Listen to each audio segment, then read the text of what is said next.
is the first time that we've done girls basketball on the Meyer, going back to probably 2012 or 2013. I have to go back and check on the date, but joining us in the pregame show is the head coach of the girls basketball team, Matt Margon. Coach, how are you?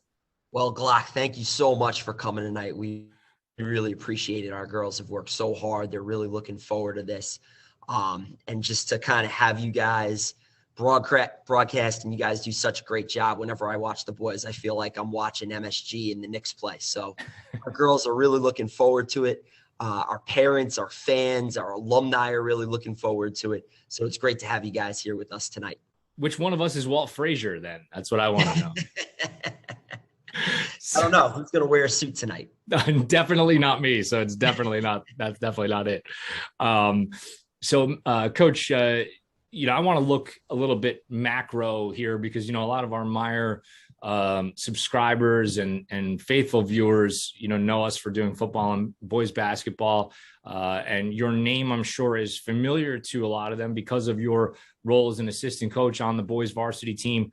And then 4 years ago, you made the decision to accept the offer to be the head coach of the girls team. Take us through that. What kind of a decision process was that for you? And I have to imagine, given the success that you guys have had, no regrets in making that move, huh? No, it was honestly a decision professionally I've ever made. I absolutely love working with our girls. They work so hard. They buy in, they're dream to coach. We have 7 seniors this year, and it's just been really special for us as coaches, kind of seeing them grow from the time that they were freshmen to now being young ladies and, in a couple short months going away to college. So it's been really good. For the girls side, it was awesome working with the boys. And I think it's been special for me being a part of both programs. And as the boys have been successful, feeling like I'm still a part of that as the girls have had our own success, being a part of that. So it's been a great experience for both programs. And hopefully we can build something on the girls side that, the entire community could be proud of, the entire community, wants to come out and be a part of. And the same way, the boys have family on the court. Hopefully the next time around when the school decides to redo the court, we can get one of our words on the court. And that's kind of the goal that we have is to build a program, build, something that, young ladies and girls from the time they're in 3rd, 4th, 5th, 6th grade part of when they get to the high school. Anytime a coach takes over a program, and I think this is probably especially true at the scholastic level, like we are, things are done so differently by coaches. It's not like everybody's a professional coach out there. So it's not like when you take over the Knicks and there's a certain minimum level of expectation. There might be varying levels of expectation everywhere. What was the biggest challenge for you in trying to create that culture in that program, that you're currently building? Yeah, that's a great question. I think just getting buy-in, getting girls to, my biggest thing is just we want to play hard and we want to play with passion. We want to be good at the things that take no talent. We're not the most talented team. We don't have the most talented play. Don't have, girls going to UConn and Baylor next year and doing all those types of things, although we do have an alumni playing for Baylor. But we want girls that work. We want girls that, are really good citizens and do a great job in the classroom and kind of buy in and play with passion, play with hunger, play with fire. And that's challenging. Culture isn't built overnight. It's something that takes time. It's something that takes, a lot of dedication from everybody, from myself to our managers to, girls that play 32 minutes to girls that play 1 minute.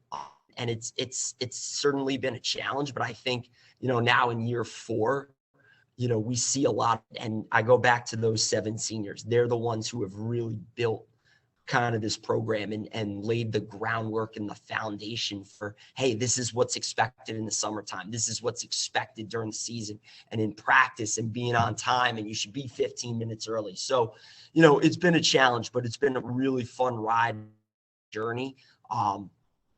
and hopefully every single year those expectations get raised, not only just success on the court, but success in the classroom and just the way we do everything and the way we carry ourselves.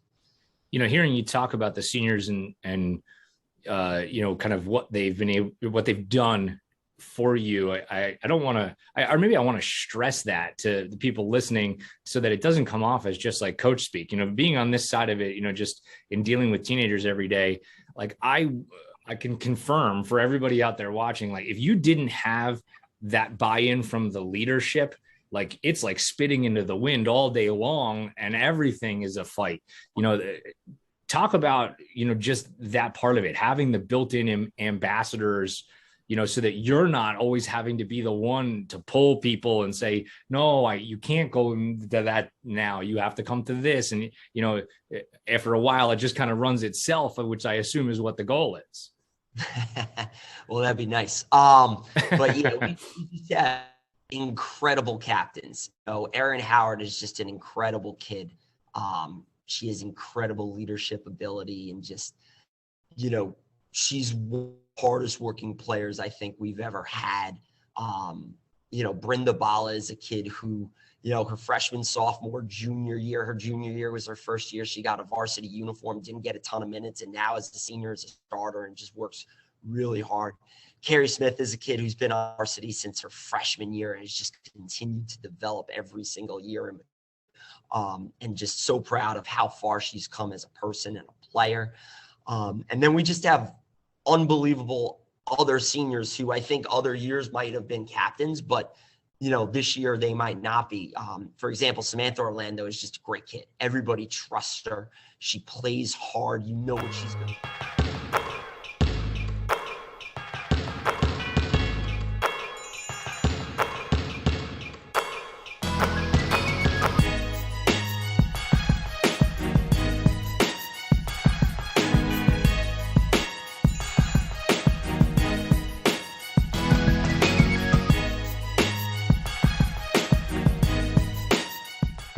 What's up, everybody? Welcome to the Meyer special presentation of girls basketball on the Meyer. What you are viewing at this moment is the conclusion of quarter number 3 of girls basketball because, quite understandably, Phillipsburg is relatively on the moon compared to where we exist right now. Everything a little bit delayed getting started. Keith Glock, Matt Pogue, Tim Bartholomew, Lucas Sapansky, Jonas Filak will be with us in a little while. So we have the full complement of staff on hand tonight for Teacher Appreciation Night, but we didn't want to keep any of you hanging any longer than you needed to be out there in Meyerland because we know that it's been so long since we broadcast girls basketball that there's actually a chance people might be watching. Yeah, and maybe they don't have the expectations that No. There's the age-old cliche, absence makes the heart grow fonder. Polk, how you doing tonight, buddy? pretty good. Fantastic. So just to give everybody the lay of the land before we really start to get into the basketball game part of this on the pregame, we have 7 seniors tonight who are going to honor teachers that have meant quite a bit to them in their academic careers. That's going to happen right at the conclusion of the JV contest, and we're going to bring that to you as Christian Lugo, the voice of the Cougar Den, will bring that for us, and we'll show it to you. Right after that, which that should only take about 5 minutes, Matt Morgan and I had a chance to sit down this afternoon and talk a little bit about him taking over the program 4 years ago. We rewind the clock a little bit and bring you in depth on that.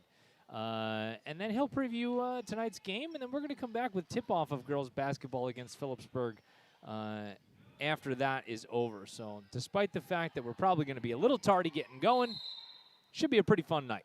Yeah, I'm excited for it. I haven't seen a girls basketball game in a little bit. Yeah, I agree. That was also a lot of words by me. I was thinking that. I was wrapping that up. Yeah. And I was like, ooh. It was a real big present to wrap. It took a while. Yeah, that was super concise. No one's ever accused me of being concise. I can tell you that one. Yeah. Is that the word of the day? You got a good one for us. No. So we got Colin. Colin's got his little headset on. There we go. I Who? don't know why I said Colin Sapansky. I'm sorry. I called you your brother's Lucas, name. you better just. Oh, you got to turn his microphone turn you on. There you go, buddy. There you go. I did call you Colin. So first of all, I'm 6 years younger than my brother, so I feel a bit offended by that. Yeah, well, And you can. I am the most superior Sapansky there will ever be. So, Well, I love it. I won't argue there. I won't argue. You have 2 valid points, and yeah, I'll try to do a better job. We talked about this, I think, on the Meyer, Zapansky. I don't know if you were here for it, where, like, when I was a kid, my mom used to, like, roll through everybody else's name in the family before she got to me. It would be like girls in the family, the dog. Yeah, It'd I be was like, about to say, sometimes I get called by my dog's name, too. yeah, You know, oh, yeah. I don't know. I'm here to confirm it for you. I know, and you're giving me a hard time. I called you by your brother's name. You got called by your dog's name. And What you're giving is me the hard dog's time. name, though? Yeah, So, what is, my dog's name was Lexi, who was a girl. Lexi. I I, got can called see Lexi, that. so- Lexi. I had my brother Colin, my sister Jill. I got called those 2 first, and then I got called the dog's name, Lexi, and then Well, guess what you're going to be called on the Meyer from now on. you know when we do the football Myers, you already know what you have to call me now. Yeah. yeah. Listen, as long as you don't mind it, because there's going to be people writing in on that one. I might just stay away from that, I mean, It's not going to end well. lest I get in trouble. Yeah, my mom would roll through. Christy, Charlie, Keith Glock. But I never could understand it. I'm like, you gave birth to me. I do, like, how do you not know? And now, dude, I do it all the time. Like, yeah. constantly. It's an old person thing. We all do it. it's like it's usually when you're like trying to like yell at somebody. You know what I mean? Then you get all confuzzled. I know. Ugh. I get confuzzled a lot, I guess. It's the old age. No doubt about that. I hate that I'm the oldest out of all of you clowns, by the way. How old are you? I'll be 41 in October. Oh, well, I'll be 41 in July. So I am, Really? I could have sworn that am I the was the oldest. older one by a couple of months. I don't know why I No. thought that. No, I am. I mean, you can. You look older, so I gave you embrace it. you Bro, know? I don't. I have 0 grays up in here. Nah, you all know right? what? My wife my wife came in and she saw you walk in. She's like, "Is that Glock?" And I was like, "Yeah." She's like, "He looks like he like lost a person." Like, Looks like I lost a person. You know, I mean, she just says you look like you like lost weight. You know what I mean? Like Well, you're I'm a happy to hear like that. a different person. Because I She feel hasn't- like I'm like 30 pounds overweight right I know, now. but she hasn't seen you. I don't even know the last time she probably saw you. Well, last time I was in midsummer form when we were doing slip and slide there. you know Oh, what I mean? yeah. That's like 5 months removed from the end of lacrosse season. I was having a good time for a while. yeah. So, well, thanks. Yeah. I'll take it. Yeah. I'll take it. But She thinks you look a little sickly. She says you need to eat. that's definitely not the case. I'm 100% putting words in her mouth, but Oh my they God. sound right. Kills me. Kills me. So girls JV basketball we got going on here. No doubt about it. We can talk about that instead of my knees that hurt because Yeah. I'm being old and fat. And you know what? This is actually a great thing that has ended up happening here, that we can bring some bonus girls basketball to you. You know, given that this is probably going to be our only girls basketball game of the season, you know, unless something schedule-wise goes really haywire. And, you know, I mean, this is a business. I get it. But, you know, we do this for a little bit more than the enormous amount of dollars that we all make out of this, Sure. you know. So, More for your beach house in Cabo? Or? yes. All right. The one I have a down payment on in Big Sur. You forget. Yeah. Although maybe not with all the wildfires now. It's probably, that was in poor taste of me. I just didn't even think of that until after I said it. Yeah. I was like, "Oi!" Of all the places in the world I chose to pick, I picked that one today. Yeah. Oh my goodness gracious! Okay. So let's talk a little bit about the varsity game that we have coming up. I think that this is a really intriguing matchup, actually, because this is another game where the record of our opponent kind of belies the There you go, and there's your word for the day. It belies the the actual talent and the actual ability that the team has. 3-9 is Phillipsburg coming into the season, and that is in no way representative of how good a basketball team that they are. I think that they have been dealing with some COVID spots in the wrong places, and just when you do some one-to-one comparisons about well, we played this team and they played that team, and what was the spread and what was this, they kind of outpace us in a lot of those spots. Rutgers Prep put a hurting on us, 80-18, and it was about a 11 or 12-point game, I think, when Rutgers Prep and Peaburg played. Peaburg played Immaculata twice, lost by 20, won by 18. So I don't know how representative their record really is. Yeah, it's going to be very interesting to see what happens and what teams show up. I mean, I was talking to Coach Margon a little bit. He works in the same school as I do. And he was just saying, like you mentioned, they had a little bit of, rough spots with COVID and had some losses. And he said, three of their losses come by like 2 points. So, those are always hard losses to get. And, where with one thing went a different way, they would have, a winning record. Montgomery, on the other hand, 6-4 coming into this one. But there's always seems to be a but in the 21-22 season. Normal starter Sam Orlando is out today because of some illness protocols. And she will be unavailable to the team. So Kaylin Parise, one of the 7 seniors, is going to step into the starting lineup. And Kaylin, has a big role on this team. It's not like we're throwing in an also ran here, and you're going, ay, how are we ever going to get over this? Kaylin's certainly a worthy,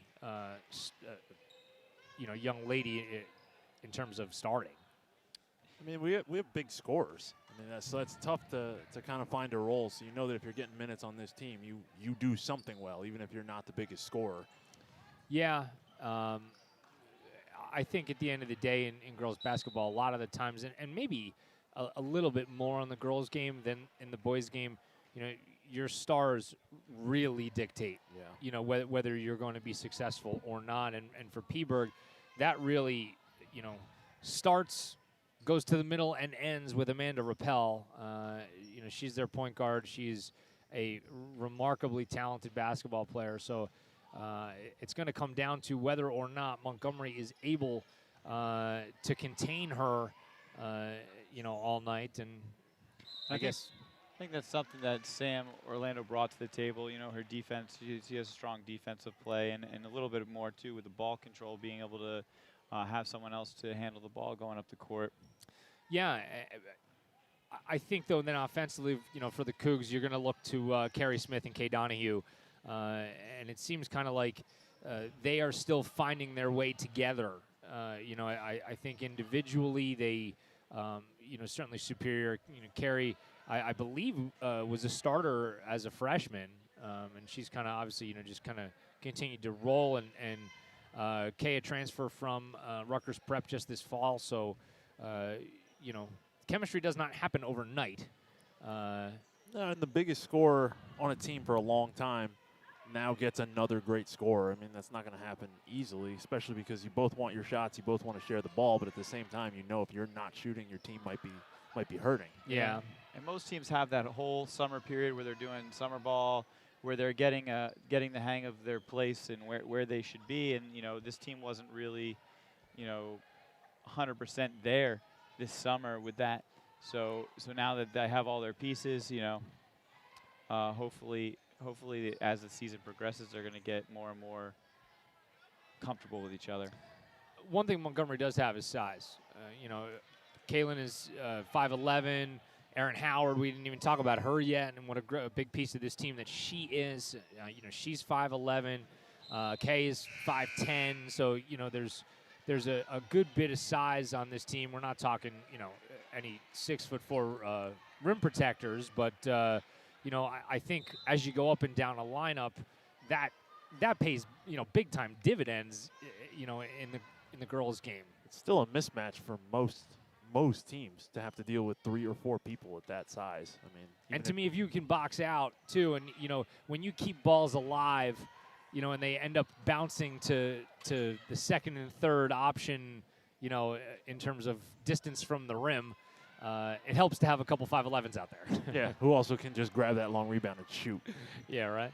All right. So what we're going to do is I'm going to step away here, and we will continue to bring you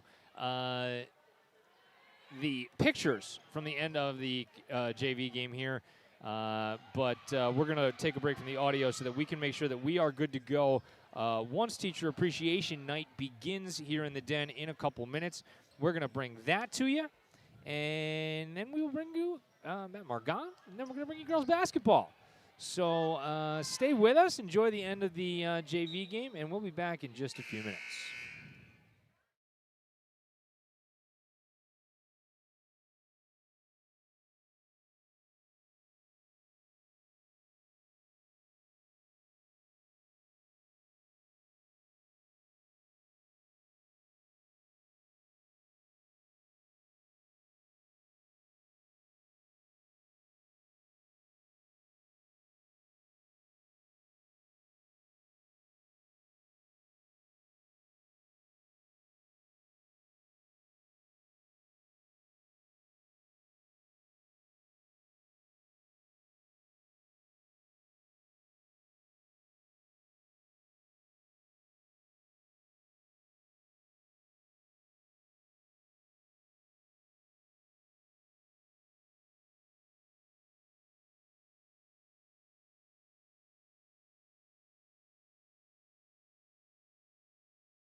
And go into the medical field in the future.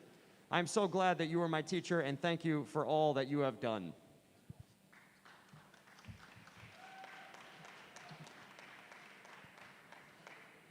Our second senior is Kay Donahue. Kay has chosen to honor Principal Heather Pino-Beatty.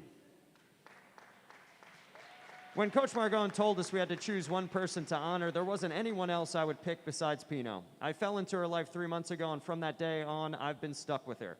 She is hard-headed, stubborn, and incredibly terrifying, making her fit perfectly into my family.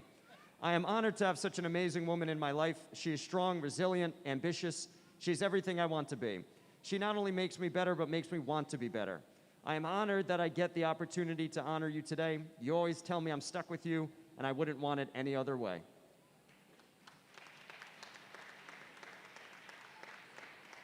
Next, we have Aaron Howard, who has chosen to honor Samantha Nowak. Thank you so much for being such an amazing teacher and an even better person. I'm so thankful to have you as a teacher because you make English class bigger than just schoolwork and encourage us to constantly relate material to our real lives. It means so much to have a teacher that genuinely cares about each of her students. Thank you.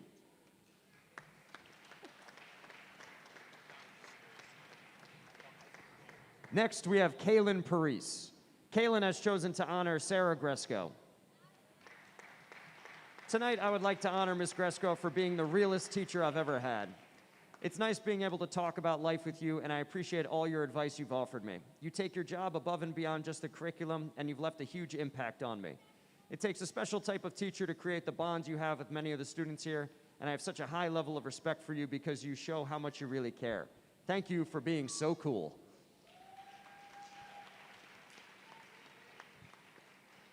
Next up, Hyla Rounds has selected the most handsome teacher of the night, Paul Stemler. Tonight, I would like to honor Mr. Stemler. When everything seemed to be going wrong with the world, you gave me a sense of normalcy. I don't know what would have happened if I didn't have you as a teacher. I appreciate all that you did for me in class and with my college application process. You're a great teacher and someone that I have felt I can always talk to and count on. Thank you, Mr. Stemler.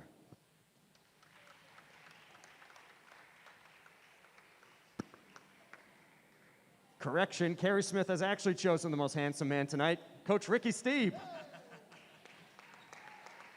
Carrie says, you were one of the first teachers I was able to make a connection with my freshman year. You were always there to talk during my study hall about whatever was going on at the time. I also won't forget you rebounding for me during a few gym classes. You were always positive and chill, which kept me sane at times. Thank you for having a positive impact on my high school experience. Not many teachers have the ability to do so. Thank you, Coach Steeb.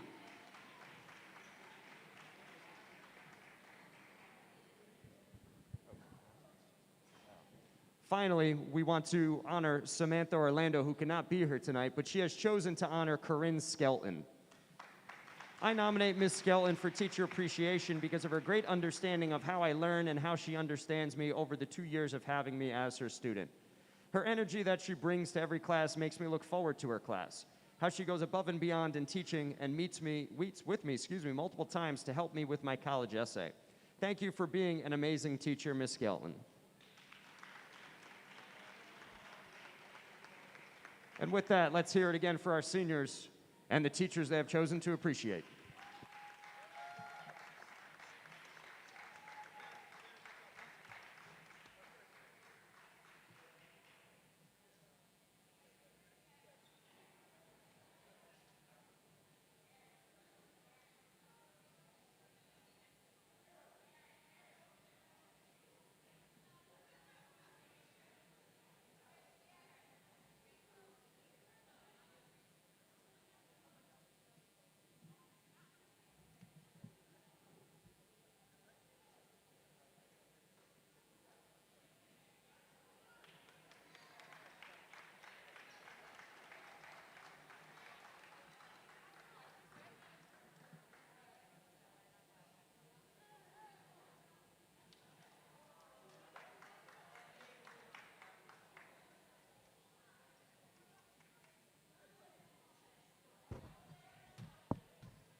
Hello, everybody, and welcome to the Meyer pregame show, a special event tonight on the Meyer. The first time that we are broadcasting girls basketball.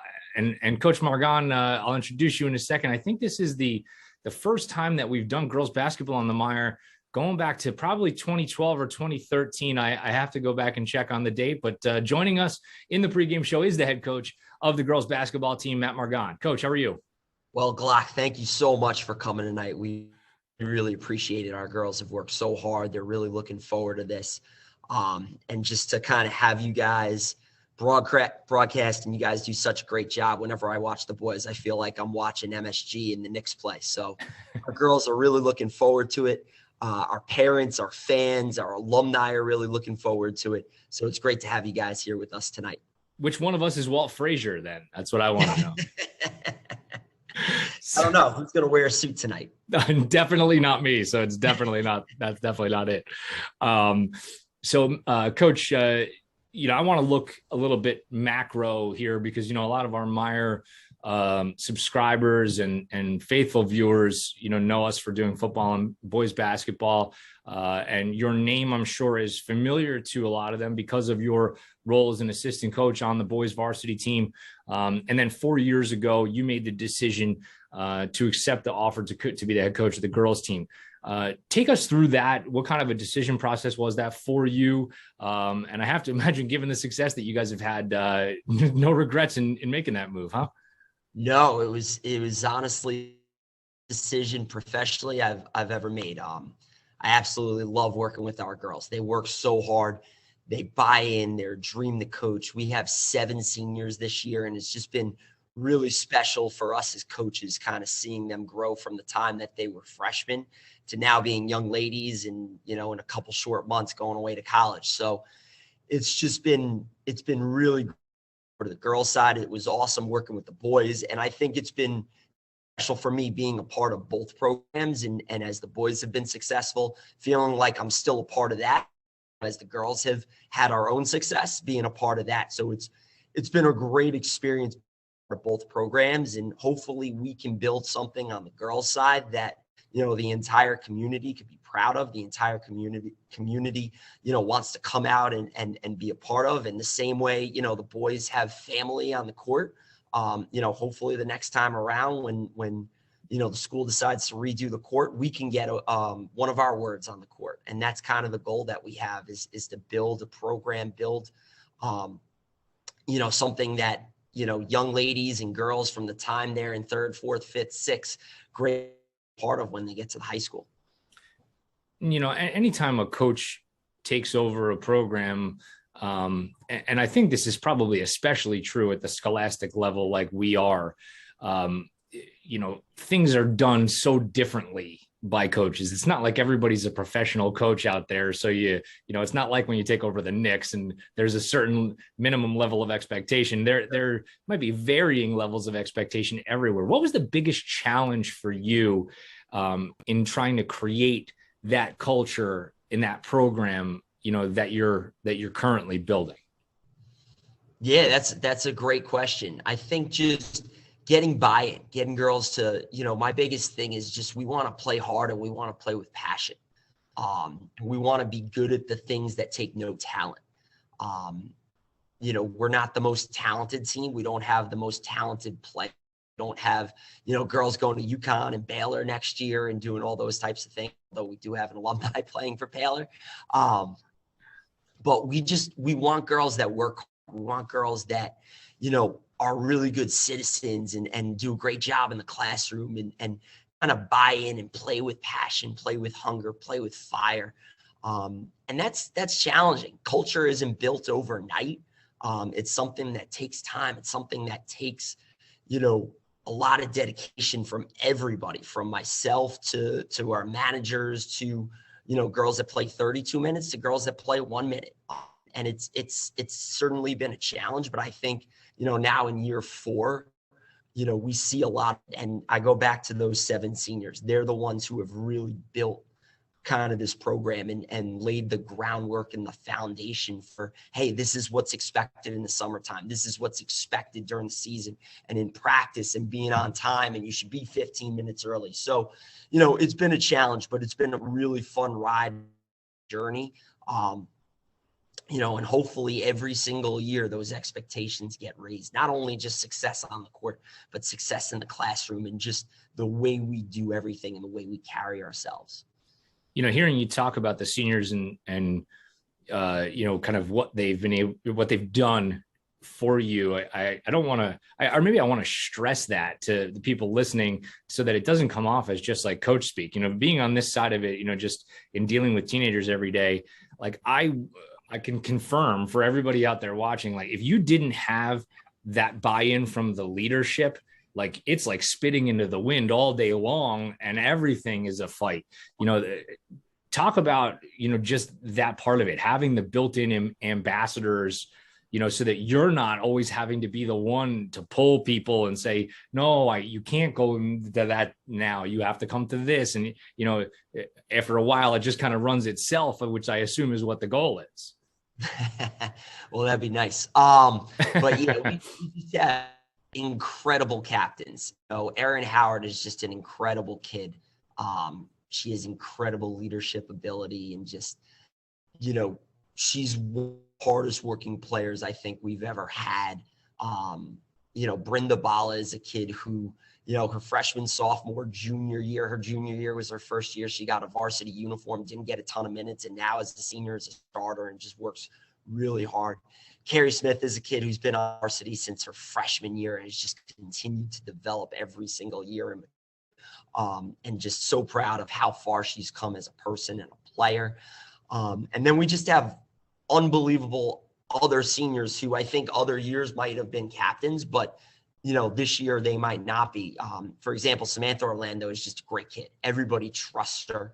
She plays hard. You know what she's going to give you every single night, every single day in practice. Kaylin Parise is just, she's a joy to have. You know, she's got incredibly funny one-liners in practice, and she's just a really fun kid to be around. She's worked really hard and developed really nicely over her 4 years here.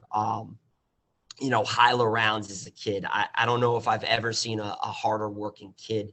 You know, the minutes aren't always there, but she always, you know, she doesn't miss a thing. She doesn't miss a thing, and she just works her tail off. And then Kay Donahue transferred in the fall and has just surprised me in so many ways. She is really fun to coach. She holds herself to the highest of standards, and she's tough. She's tough. I think I got all my seniors. Did I miss anyone? I mean, 7's a lot of seniors. So, and that's another point is the fact that we've had 7 girls stick with it. And basketball is such a huge time commitment. I mean, you know, they got to be in the gym today at 4:00. And a lot of times they're not going to get home tonight until 9:00. Like for a high school kid, that's hard. You know, that's challenging to balance their schoolwork, their social lives, their family life, along with basketball. To have 7 girls that stuck with it from the time they were freshmen to their senior year, I think says a lot about them. And I think it says a lot about the culture that they've helped build. What has the pandemic been like for you guys, you know, in terms of, has it changed a lot of what you would normally do during a season? Are we in a relative space of normalcy? What's that look like for you guys? I think this year's been relatively normal as far as, you know, the new normal goes. I mean, we got shut down for a week during Christmas break, but I think every team is dealing with it and just kind of battling through. I think last year was really the year that was like, whoa. You know, so going back to the summer of 2021, you know, and going back to those 7 seniors, they organized kind of in June, July, when things started to kind of feel, you know, a little bit, you know, more normal, but still not quite normal. They started going to the park together and started working out together and working with one of our now assistant coaches, Mike Remsen. They were just doing a great job. And then in August, when, you know, our coaches were allowed to work with them, we had workouts at Montgomery Park, you know, in 95-degree heat. And it was tough. It was challenging. And then even going into the fall when it didn't look like in 2020, 2020, 2021, like we were going to have a season, you know, they continue to work out in the cold and at the park in the elements. So I think a lot of what we're seeing this year, you know, we're 6-4 right now. Hopefully, you know, we've had some tough losses. Hopefully we can start to really kind of hit our stride here going into February. But I think what we're seeing is a lot of that hard work, even going back to, you know, summer 2020 and the 2021 season, a lot of that hard work really starting to pay off. I was looking, you know, jumping into what we're going to see tonight. You know, I'm trying to prep for stuff that I've never seen, you know, so far this season. So that's always a challenge for us because I don't want to come off, you know, looking or sounding like an idiot and something that jumped never out. happened. Never.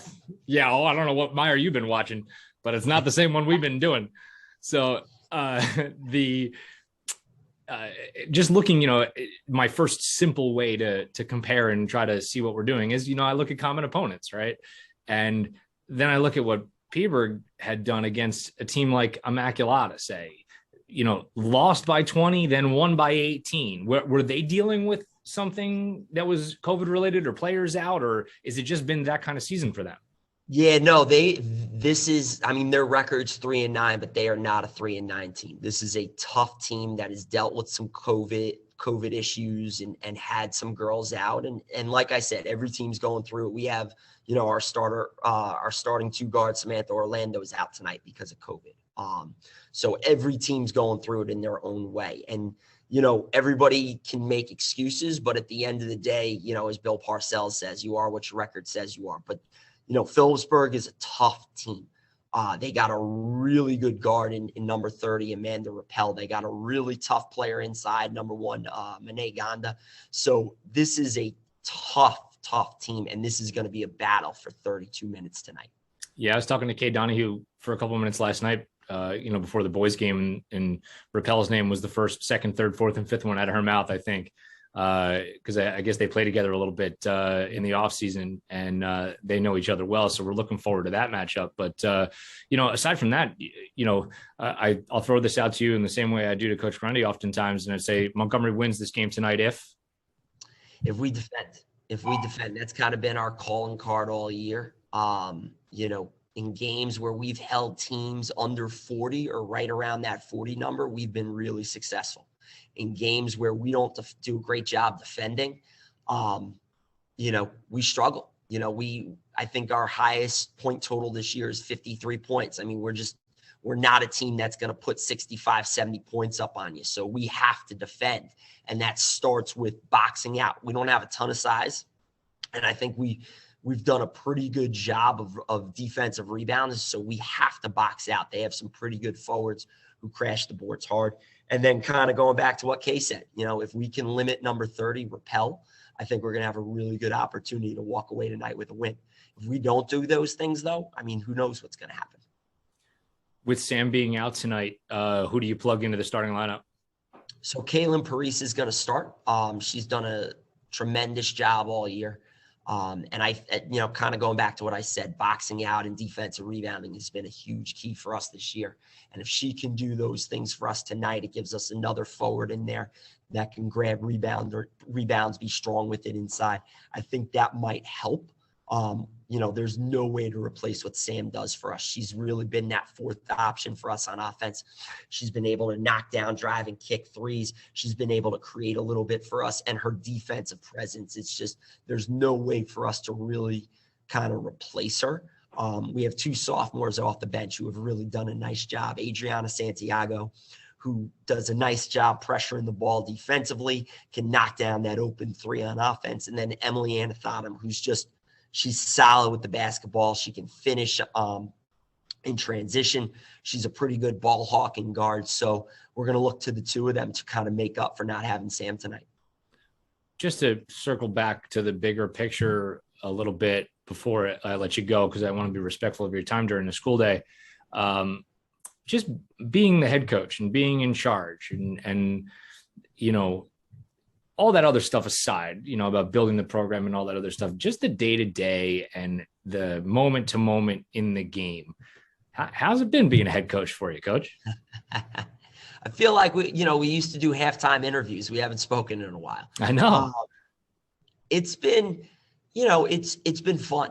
It's been fun. I mean, the games are fun. They really are, especially when we play well. But we put in so much time in the summer, in the fall, during the season, so much time watching film, that, we say this to the girls, you only get 25, 30 nights a year that really matter. I mean, enjoy the journey, enjoy the process, enjoy the day to day. But when that ball gets tipped up and it's a game, like, don't waste it. Don't say, I just didn't have it tonight. You don't get that many opportunities in your high school career. Don't take a single one for granted. So it's been fun. I mean, I love breaking down film. I love our girls. And that's kind of the best part about this is we spend, and there's so much time kind of taken away from our families and other parts of our life that we put into these kids. And what makes it so worthwhile is kind of seeing them grow up, seeing them mature, and the fact that they're such good kids and that it's so great kind of being around them and being a small part of their life. So that's really been a joy. And it's fun. Is there a lot of things that, can be discouraging or can get you down or the grind of it can wear on you? Yeah, of course. But, that feeling when you walk away with a win or that feeling when you see a kid really start to grow, there's no feeling like it in the world. Well, Coach, I hope that this is the first of many more times that we talk and get to do this for you. And wish you a ton of luck tonight. And we'll see you in a little while. Yeah, Keith, we really appreciate you guys coming out tonight. It means so much to the girls. It means so much to our coaches, our families, our alumni, our fans. So thank you so much for broadcasting tonight. We really appreciate it. You got it. We're fired up. Girls basketball special presentation in almost a decade coming up in just a little while as Montgomery hosts Phillipsburg. Don't go anywhere. You're caught in the mire. This is the Montgomery Internet Radio Experience. What's up, everybody? Welcome to the Meyer. Keith Glock, Matt Polk, Tim Bartholomew, Lucas Sapansky, Jonas Fielak. Everybody, thank God there's not any more names, otherwise I wouldn't be able to say them. Let's give you the starting lineups as we are set here to go for Phillipsburg. Amanda Rappel, you're going to hear her name a lot all evening long. Kaya Galati, Brenna Hazel, Monet Gonda, and Nalaje Wiltshire. And for Montgomery, it'll be Aaron Howard, Kay Donahue, Carrie Smith, Kaylin Parise, and Brenda Bala. We mentioned that Kaylin Parise moves into the starting lineup today because of an illness to Sam Orlando. And Timmy, we noted, what Sam brings is a lot of stuff to the court. Those intangibles. She can knock down that wide open three, but she's a pretty willing defender, and that's one of the things that I believe that they will miss most this evening. Yeah, I know, and she's a runner too, man. I have her on the track team. She's fast, she's quick, and she's got some decent endurance. So I know that always plays a big part in a lot of these games. Outstanding.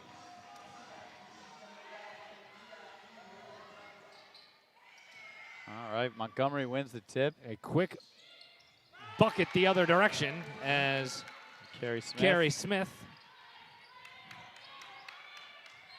That's how you start a game. I like it. Quick lead for the Cougs. Now you don't look back. Good defense from Kay Donahue. Matt Margon and I, as you heard, talked about the fact that Donahue and, as we get a foul, Donahue and Rappel play travel basketball together, so they have a working knowledge of the ins and outs of each other's game. I mean, that's got to be an advantage, really, for both players to know like their strengths and weaknesses, what they can and can't do with each other. Donahue wearing the best number on the court, number 13, as Parise will go to the lane, and her left-handed floater is no good, and the rebound to Monet Gonda. Here comes Rappel. She's a smooth-looking player. Yeah, she's got a nice handle. There's a three from the outside. That's no good. And Carrie Smith will come down with the board and race the other direction. Both teams moving the ball at a fast pace. Good kick outside. Carrie Smith for 3. That's no good. Look good, just a little strong. Great look up ahead, but Wiltshire can't capitalize on the layup. That's a smart play from Kay Donahue to try to draw a foul, even though she couldn't do it. Great dish inside, but a little too hot for Paris. Here come the State Liners, and it's been a kind of travesty of missed layups for them. Donahue's going to go 1-on-3 into the lane. She goes to the window, no good. And Wiltshire, boys, everybody's getting their cardio in today in this first quarter. Look at that. We didn't even get the ball. Oh. Woo. It almost took your camera, man. we try to protect these things as best as we can. We set up a tripod behind the scorers table going, well, that'll be fine there, right? There's plenty of protection. No, that's going to be safe. Jeez. Well, that's a very Meyer thing to have happen. Yeah. You know, we could put up a brick wall and a basketball would find its way through it. Absolutely. I'm telling you. Here's Kay Donahue. We're 2 minutes into this one, and Montgomery has a 2-0 lead. Donahue will pull up, and she has her serious shot partially blocked, but a good job by Erin Howard. Yeah, good hustle. Paris will play inside out with Bala. And now Carrie Smith. There's a good move to get to the foul line, and she'll knock it down. Back-to-back buckets for Carrie Smith to get things going, and a timeout for Phillipsburg. Yeah, Carrie's doing a really good job in this first quarter. She's moving the ball. She's obviously made the 2 baskets, but playing some solid defense. She's been very busy. That was just, it was subtle. You know, a subtle move to get herself into that space. And I always think that that's the mark of a good player, right? You know, you don't have to have this drastic body movement. You know, it's like the Tyreek Hills of the world. It's not like they need to stick their leg out 4 feet to plant and cut the other direction. You know, yeah. It looks like any other step, and that was just enough to get herself some room. So yeah, it was smooth. It looked very very natural and wasn't forced. Welcome to the Meyer, everybody. A special presentation of girls basketball. The timeout doing Phillipsburg no good as Amanda Rappel throws that one out of bounds just a little too tall. It's Teacher Appreciation Night here in the Cougar Den, as you can see in Mr. Polk's lovely graphic.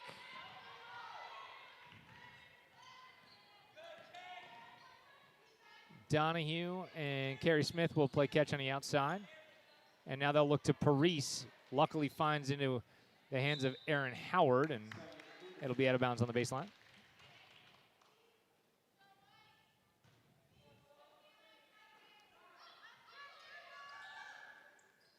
Donahue right off the inbound, and her 3 is a little bit short, but Paris is there for the rebound. I'll tell you what, I like it, man. Nice. Well, great look and a good extra, and Howard's going to capitalize. That was a great pass by Donahue. Or not Donahue, I'm sorry. Yeah, no, I was right, Donahue. You could see how the strengths of this team as they play off of each other. As Rappel is going to fire from way downtown, that's no good. And now Wiltshire will try her hand at a 3. That's no good, and Erin Howard will race for the rebound. Nice job really controlling the board so far in this first quarter. Pogue, I don't have a sense of this because I didn't ask, and that's my own fault. Any indication to this point where Carrie's going to college? Not yet. That was a difficult question. No, I didn't know, and I didn't mean to put you on the spot because I know I certainly, don't know that about, all my seniors, certainly at this point. I just didn't know if she had committed somewhere. Not yet. Early. We've talked about it. It's definitely been part of the consideration, but nothing final yet. Or if there is, she hasn't told me yet. So good defense from Phillipsburg, and it ultimately ends up in a steal as Kaya Gulani will come up with it. And we are going to get an offensive foul. That's a great job in the middle. Brenda Bala will draw the charge. Doing her best JT Szymborski impression right there, man. No doubt about it. Taking a good charge. Adriana Santiago checks into the game for the first time.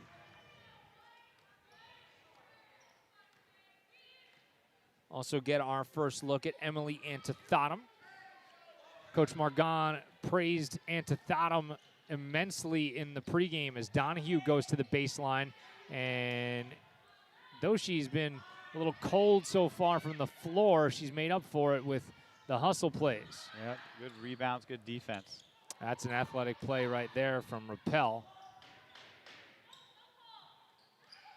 Up and under move, no good, and it's going to be a third crack at offense here for Phillipsburg.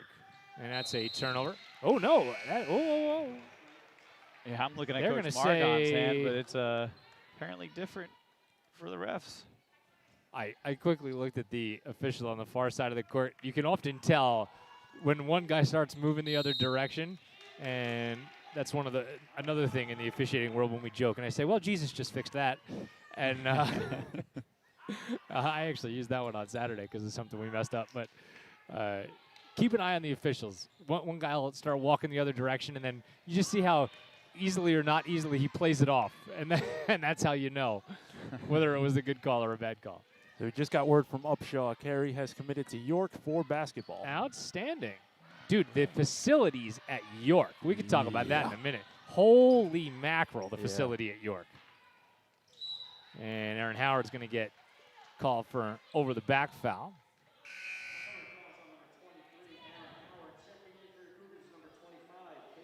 Kaylin Parise back in the ball game as Howard will get herself a rest. Get a breather. So York for Carey and Lafayette for Kay Donahue. So Joining our Cameron Benz, right? Yep. Yeah. Absolutely. Nice. First foul of the game on Emily Antithottum, and it will result in free throws for Nalanje Wiltshire. Phillipsburg looking to get on the scoreboard here just about 6 minutes into this ball game. And first one is good as it finds its way home on the shooter's roll. Yeah, she probably graduated college though, right? I have to think so. I have to think The so. years just rolled together I on stuff know. like that, you know? Especially like with all this COVID stuff that was happening, it's just Like COVID was 2 years ago. And like Yeah. Ben's was out of here way before that. So, yeah. you know, It's just Cameron's probably 26 right now, yeah. dude. No, I work with her mom. I know we've talked about it, but I Here's the three on the way from Montgomery, and that is up There and we good go. from Adriana Santiago. nice. That was a good looking shot right there. 9-2 is the Montgomery lead as we come up on 2 minutes to go in the first quarter.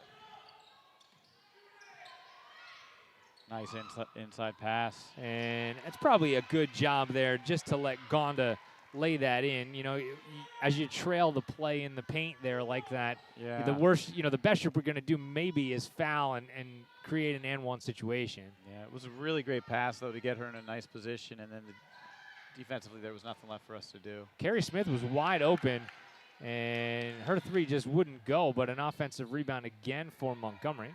Yeah, really great hustle on that one. Here's another three on the way, and that's no good, but a great job by Donahue. She'll lay it up and in and one. She's just playing strong. She is just a strong player. Kay Donahue tonight, as that's her first bucket, but she's done a little bit of everything else, and that was a fantastic rebound. Not to mention, as you see it again there, not to mention the fact that she has drawn the assignment on Amanda Rappel, so she's going to deserve a snack after this one, I would say. She completes the three-point play. I mean, I don't know how many calories you burn in a game like this when you got to, you know, run around and guard Rappel and then do all the other things that you do on the offensive end. And there's a seemingly wild pass into the middle, but Phillipsburg able to regather. Driving layup is no good, and Parise has it taken out of her hands, but now we get on the floor. Margon's trying to get a timeout, but we're going to get a jump ball first. Good job by Adriana Santiago. Yeah, she's been all over the court in these minutes that she's gotten so far in this first quarter. Very pesky on-ball defender is Santiago. Yeah. Oh, little backcourt. Oh, out of bounds. Don't quite know how that one happened, but Oh, did it do that thing? did the thing with the thing. Thing where it does that stuff? And we fixed the thing. Yeah. Girls basketball fans, You get know- used to it, baby. This is how we roll here you on the know Mire. You guys know what we're talking about. It's part of our charm. I really think so. Kay Donahue, that's a great Great no-look for pass. Paris. No good, but Kay's got the rebound again, and she will lay it up and in. I mean, really, that's what she really brings to this team is like she is so strong underneath, getting those rebounds and then getting that second chance basket. It's very clear why she's a Division I athlete. You see it again there as she was immediately turning around and going like, wait, did I save that? That was great hustle. I mean, she had it, almost had it knocked out on her.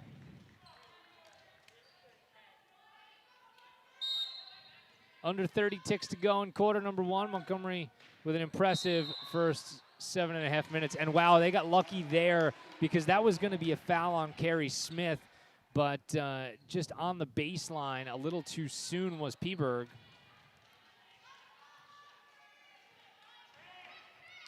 Yep, sometimes it's good to be lucky.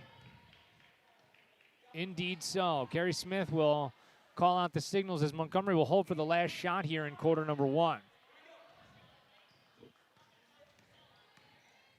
Carrie gets through 2 and tried to get a foul call, but none forthcoming. With 3 seconds with 2, can Rappel get one off? She throws it up, and that is no good at the buzzer. We have played 8 minutes, and an impressive 8 minutes it was. Montgomery with a double-digit lead on Phillipsburg. Second stanza is coming up right after this. Don't go anywhere. You're caught in the mire. It's the Montgomery Internet Radio Experience.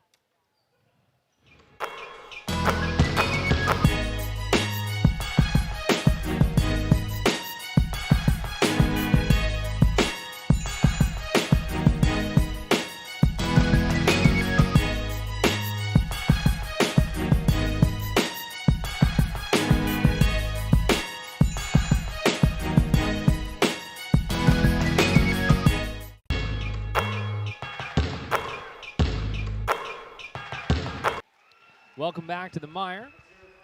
Keith Glock, Matt Pogue, Tim Bartholomew, Jonas Felak, Lucas Sapansky. You get a great shot of Coach Margon and his team there. As I mean, there was no doubt in my mind when he took this job that he was the right guy for the job. I mean, oh yeah, just 100%. being around him, you know. First of all, the other thing is, you know, we were busting stones about our age earlier on this one. He's like 11 years old. Oh yeah, That's and getting younger. That's the other thing.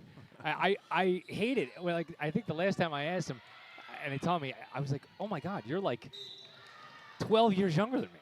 Like this is ridiculous. Yeah. There's a lot of people. I 12 know years it's so younger than you, bad. but I it's, hate getting old. yeah. Keeps I happening. hate it. Freaking Pogue. I gotta see him. At least he's 30 now. God. Yeah, those people. Oh, those people, man, you know. He's a baby. The worst. Got to give Donahue a lot of credit on that foul. You know, obviously, ball ended up getting stolen off the inbound, but we always say, you know, if you're going to commit a foul, make sure that that nothing good, you know, comes of it for the other team. And that one just founds its way into Monet Gonda's hands for a layup. Yeah, so people are clawing back, brings it with an 8. Kay looked a little more on that foul, a little more Jamal Adams-like than maybe a basketball player. There's a dump off and an easy jumper for Aaron Howard. Just smooth, very, very smooth. Man, you love to see effortless possessions like that, right? Yeah. Our satellite research expert just said Aaron Howard committed to Seton Hall for softball. Outstanding. A lot of athletes on this team. Tell Brian Upshaw that if he's not careful, we're gonna give him a job, and we're gonna have a live Twitter feed. He's gonna have to live tweet these events. We're already making the logo for you, so he's already doing it. Lest he think he's getting paid though, because he's got another thing coming. There's a very long two. That's in and out, no good. And that one's going to be on Howard. So she is going to have to take a seat. 4th team foul on Montgomery. As you see Adriana Santiago getting set to check back in here. Gonda's first free throw, no good. I like Coach Margon, he's really cycling through the bench a little bit, you know, getting everyone a lot of rest during this game, keeping them fresh. And I realized that one was a product of having 2 fouls, but still. Donahue with a skillful rebound, and they're going to call an offensive foul. Kay's been kind of towing the line on that one all night long, but now all of a sudden, things not so hot for Montgomery because both Donahue and Howard with 2 fouls and out of this ball game. So what happens now? You know, you do what you're trained to do, man. You make the plays, you control the ball. I know you're taking 2 of your big players out, but they have players on this team that can pick up the slack. I am shocked right now that when Donahue came out of this game that Amanda Rappel didn't get bounced right up off the bench. Yeah. Here's Santiago for 3. That's no good, and she knew it. So she flew in to try to follow her shot, but it hit the support stanchion on the basket. That's a lot of good hustle though, man. That's gonna pay dividends more times than it doesn't. 2 minutes into quarter number 2, and Montgomery with a 10-point lead. And that one is going to be out of bounds off Carrie Smith.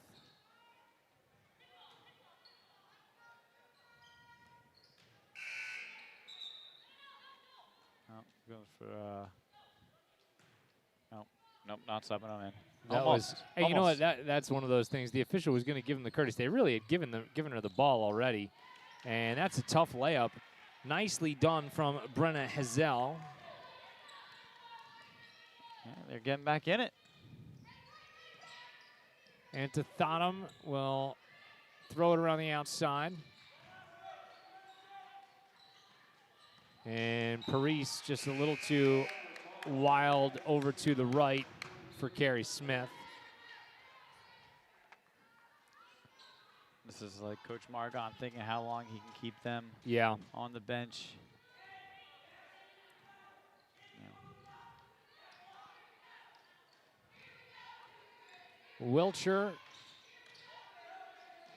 nearly traveled with it, but no call. And a 3 ends up going down for Kea Gulati.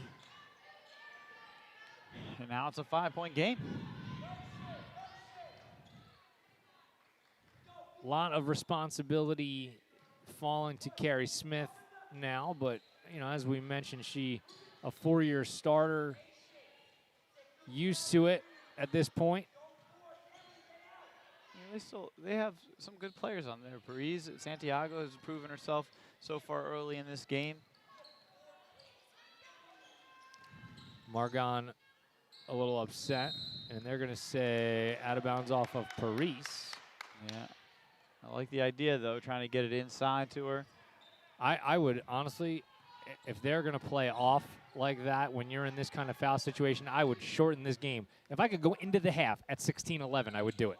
I would dribble it around for 5 minutes. Well, that's an impossibility now. Gonda comes up with another layup, and Margon's going to call timeout because obviously he's got to change some things up as Peaburg has chewed into this lead. It is a 7-0 run for the State Liners and a full timeout for Matt Margon. We'll take it with him. Montgomery leads it by a triple. You're caught in the mire. It's the Montgomery Internet Radio Experience.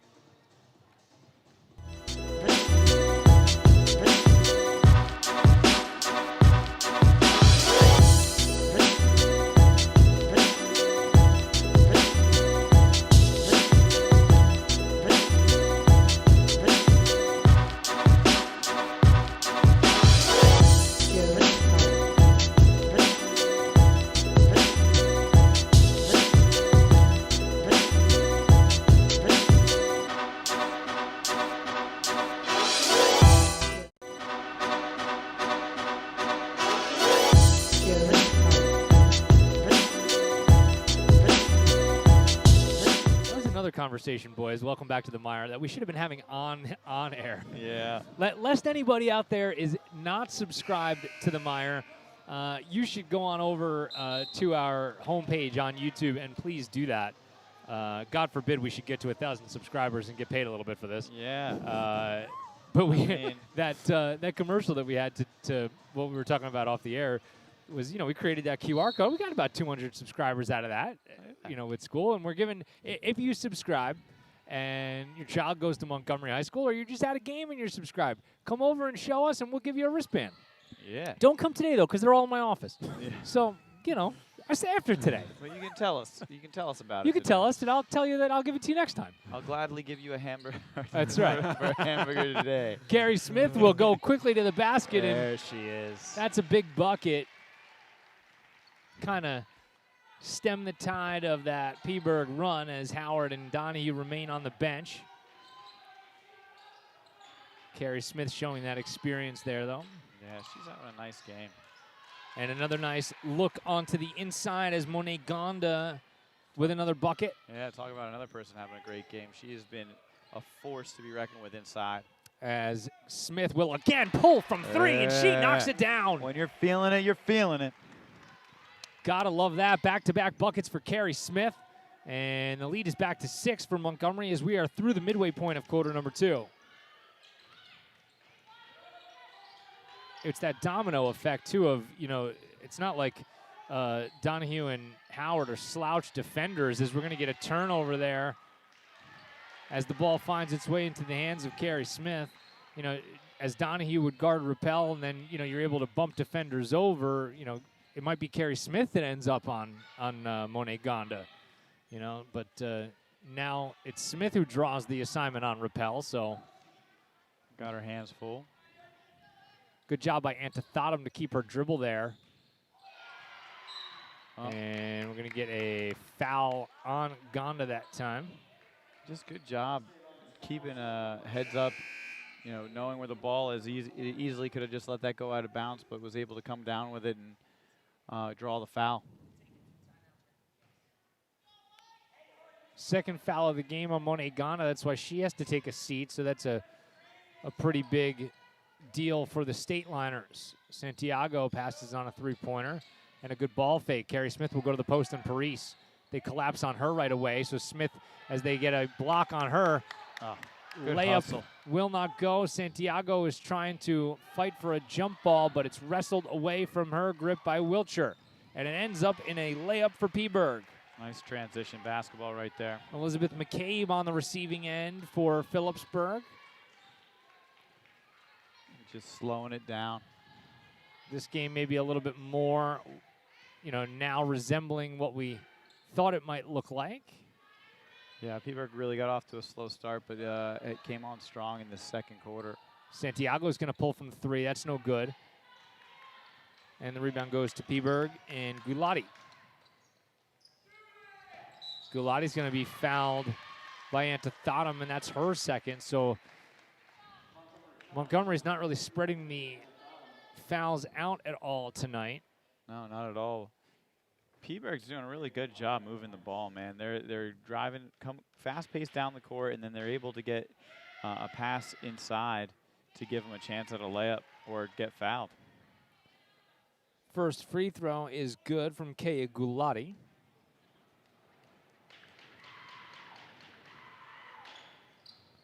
And she's 2 for 2.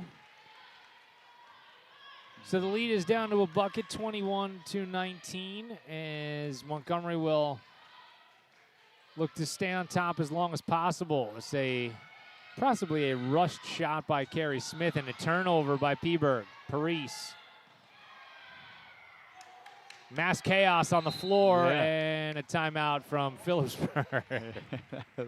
I know. Oh, my goodness.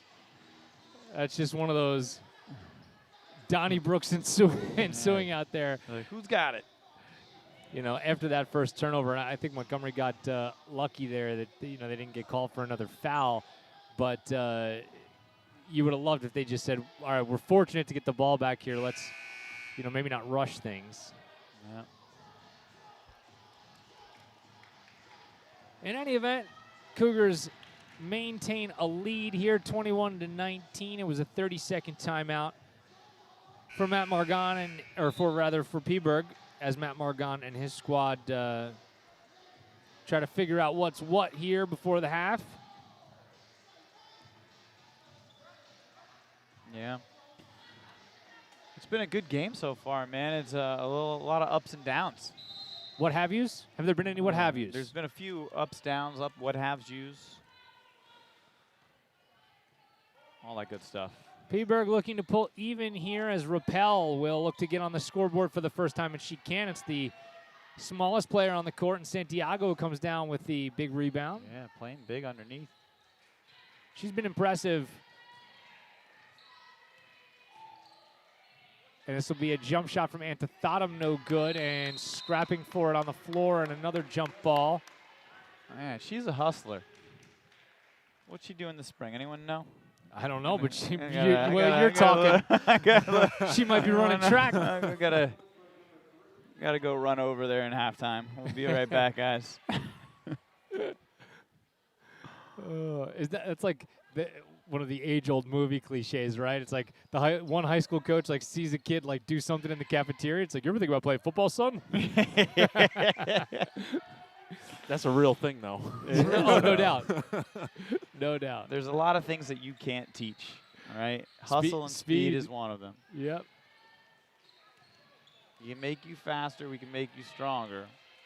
We can't give you that natural ability. Oh, all right. That's actually a great job by Carrie Smith to keep her dribble. Yeah. Get a timeout here, Matt. Now they're going to go to the post to Paris. She'll play inside out. Here's a three on the way from Antithottum. That's no good. Long rebound, though, to Phillipsburg. Good job by Antithottum to just stick a paw in there and get it. Santiago maybe traveled with it, maybe got fouled. I was going to say, I don't know what was going to happen first. Was the travel, the foul, out of bounds? Which one was it? Listen, sometimes you just let it play out. And we went with the out of bounds, it looks like. That's it. Just got to let it go sometimes. I mean, a lot happened in that one play. Great job by Paris with a block. Playing big. With 40 seconds to go, I would not be in a rush here. I would not be in a rush. Oh. Take your time. And here comes Rappel the other way. She draws between three and no good.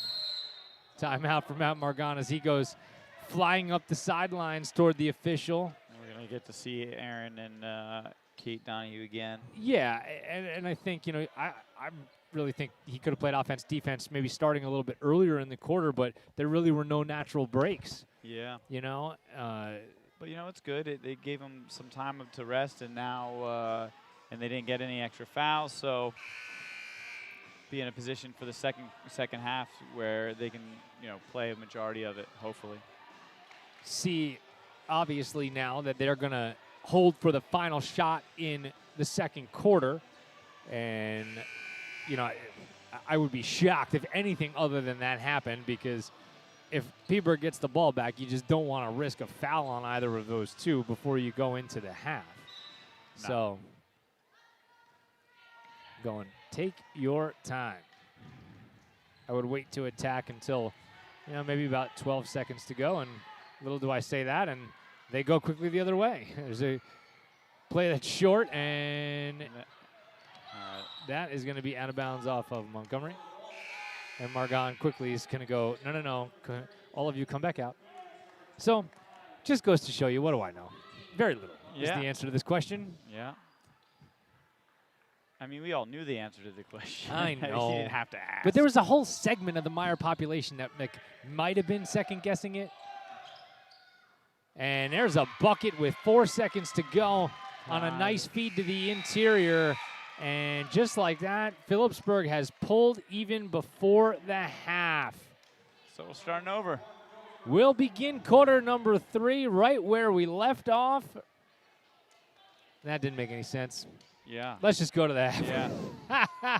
You've been caught in the mire. Oh, my gosh. You're all caught right inside my brain on that one, everybody. We're tied at 21. It's halftime. We'll be right back. You're caught in the mire. It's the Montgomery Internet Radio Experience.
back to the Meyer. Keith Glock, Matt Pogue, Tim Bartholomew, Jonas Felak, Lucas Zapansky, Nicole DeMay. We got cameras everywhere. It's crazy.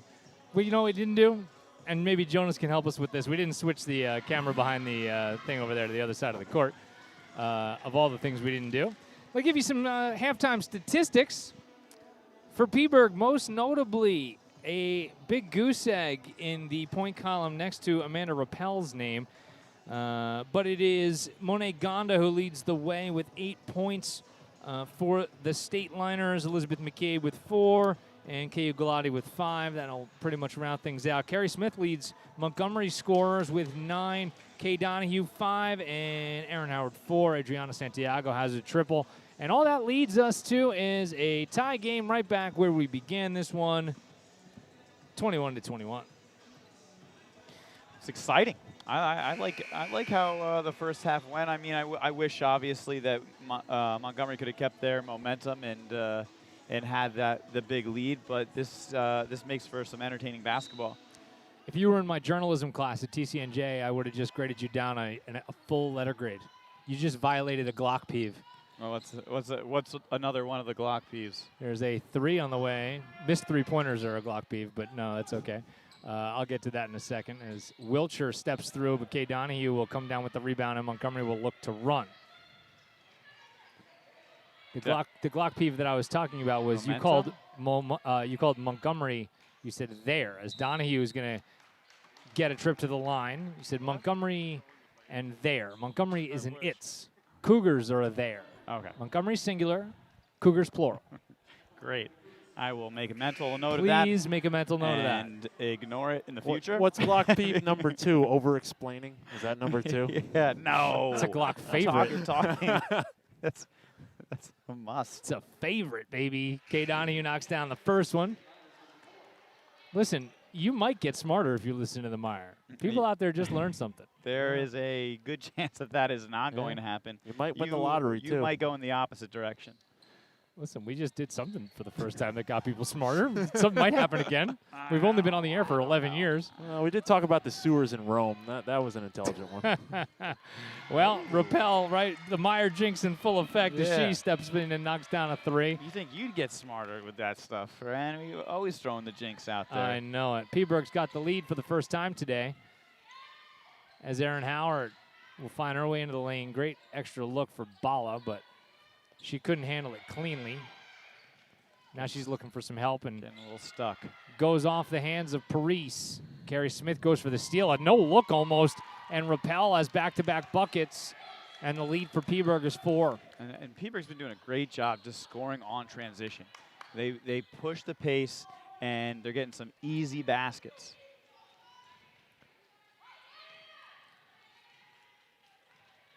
Montgomery will play around the outside as they look to set something up, and this is Carrie Smith.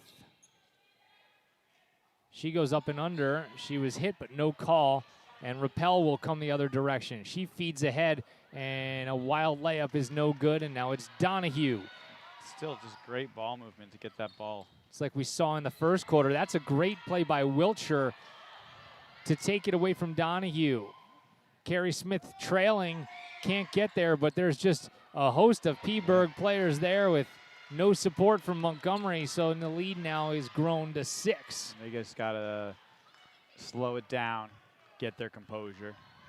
You need a bucket. I mean, obviously. That's really it. You know, you need to, as we said a couple of times last night, you see one go through, and, you know, they were very easily able to do that in the first half, and Donahue's going to get another trip to the line after she was hit on the elbow. Yeah, and that's like a veteran move right there. I feel like she drew that foul 100%.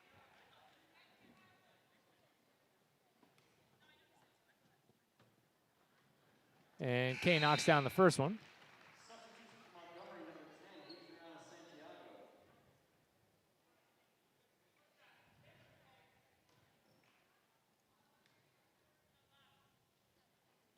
There we go. 2 for 2 for Kay Donahue.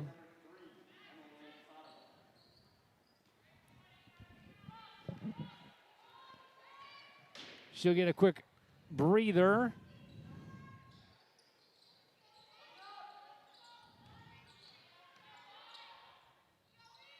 as Montgomery will look to play defense. Middle is wide open. Howard just a little late getting there, and it ends up in another offensive rebound and another easy bucket for Phillipsburg and Brenna Hazel. Yeah, they're just playing really big underneath to start this second half. And there's a foul on the outside. That's going to be big. I think that might be the third foul of the game on Wiltshire. I'm pretty sure you're right. Yeah, it is. Donahue back in, and Wilshire's going to have a seat because of it.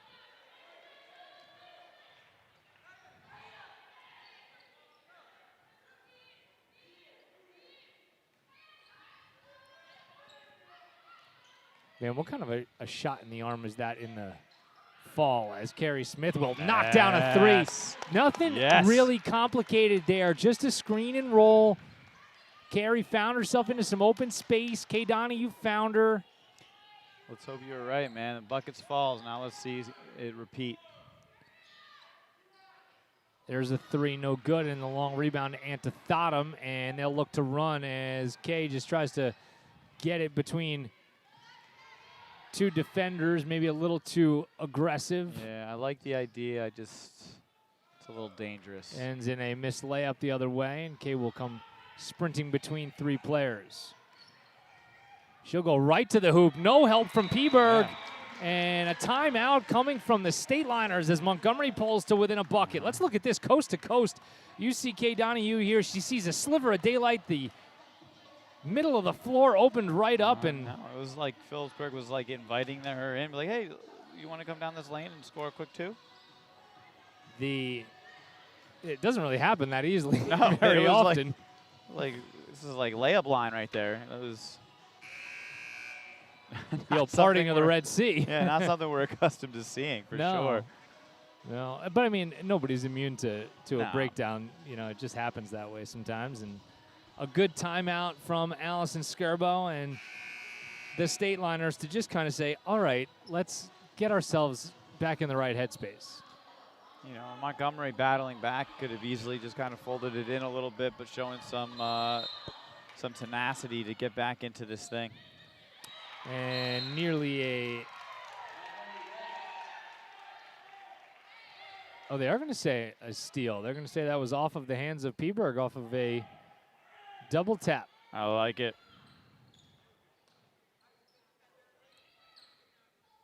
That's two. You know, if you talk about what happens after a timeout, it's twice today that Phillipsburg kind of has made a mess of it. There's a great block as they feed Smith back on the outside. And Carrie will knock it down. Someone's having a game. Another big triple for Carrie Smith. The lead is back to 2 for Montgomery. Phillipsburg gets a little too far underneath the basket, and another foul on Phillipsburg. Well, that works out. I think they were trying to get the jump, but ended up taking the foul. Montgomery just has been a completely different team with Howard and Donahue back on the court. I mean, I don't think I'm saying anything that's like earth-shatteringly insightful there, but, you know. I mean, everybody plays better when they're on the court. You know, they have a little bit more confidence in themselves when you have those two. Anytime you have ball handlers like that, you know, that can, and that's a good foul by Santiago to stop what was probably going to be an easy deuce. Yeah. To have somebody that can handle the ball, I mean, you know, Montgomery boys have it with Ryan Curry. You know, like to your point, it increases the confidence of everybody else on the court because there's the human safety valve running around somewhere, and you know Well, you know, it doesn't all fall on your shoulders. You know, it's good rebound by number 21. Great job to force a tie-up was Antithottum. Feel free at any time to use the rosters I printed out for you. Yeah, I mean, it's far away.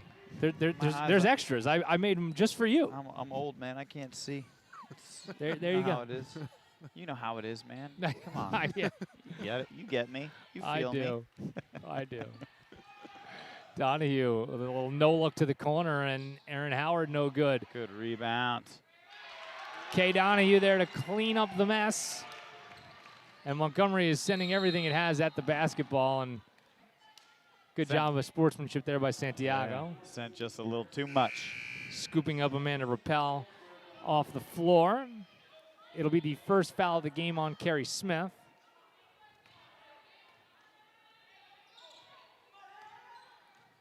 Antithottum got a piece of it. Peberg going inside out. And they'll get another crack at it. Brindabala will be back into the lineup as Antithottum will take a rest. Just a lot of people getting time and doing great jobs when they're in.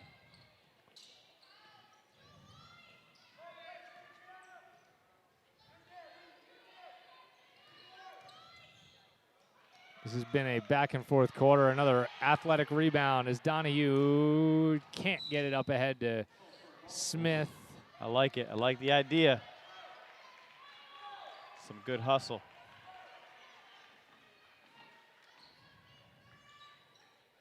It's one of those things, you know, your eyes are, they always say about when you're eating, your eyes are a little bigger than your stomach. But that was Kay Donahue's eyes lit up there as he, you know, you could just got that, see what she's looking at, and that bolt of adrenaline just made that pass be a little bit deep. Smith goes for the steal and just misses. Dude, I love the game she's having tonight, though.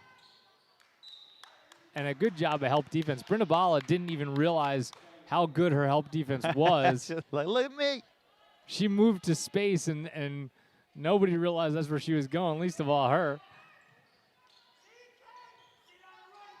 That's a great rip. Yep. Rappel will pull up from the foul line and knock it down. And that just looks good, man. That's when you know a player's got some talent, when they're able to make that move and come in and hit that little short-range jumper. Yeah, that kind of confidence for just a sophomore is pretty awesome. A strong take, but no call as Donahue's chirping at the official on the way up the court. Wide open. No help D from Montgomery, and no over the back call either. Oh, great in pass. Great entry, and it ends with a Monet Gonda layup, and we are knotted again, this time at 34. Oh, man, what an exciting game here. This one has been back and forth on both the crazy. scoreboard and in the tempo. There's a rip to the basket for Donahue. She'll go between two, and the layup just won't fall. Great job from Rappel as she will lead ahead, but Donahue streaks in for the rebound. She might have double digits on the boards already. Yeah, she's a good hustle. She follows everybody else's shots as well, and she's coming down with a lot of boards. She fires a cross-court pass. That's a great ball fake and an extra. Howard. It's a little bit too much ball movement, if you ask me, but it worked. Didn't matter there. Yeah. Brindabala capitalizes. I like when they do that. I'm like, no, you're wrong. It was the perfect amount. Sharing the basketball.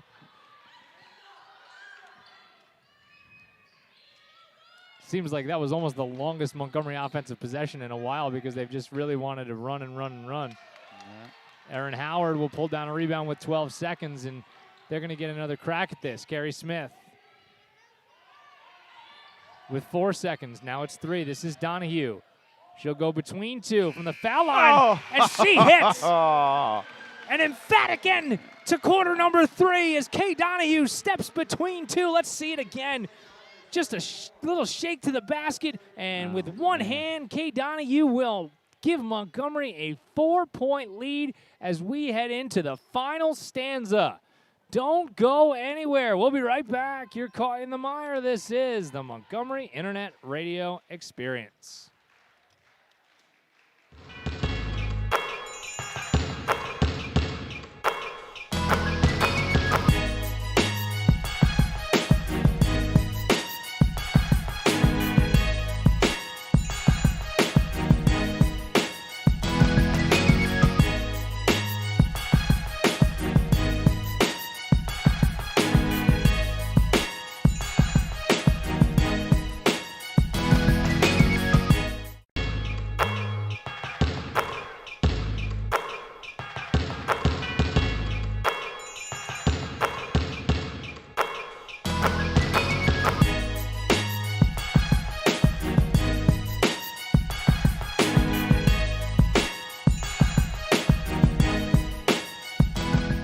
welcome back to Montgomery. Keith Glock, Matt Polk, Tim Bartholomew, Lucas Sapansky, Jonas Filak. Live from the den, and we are locked in a good one. Yeah, if you're gonna broadcast a game, man, this is one for the books. Now let's hope it has that fairy tale ending. Rappel will stutter step and go to the basket, and an offensive foul. Santiago stepping into the lane. Yes. Look at it here. She slides over, gets to the spot, and draws the charge. That's a really nice job from Adriana Santiago.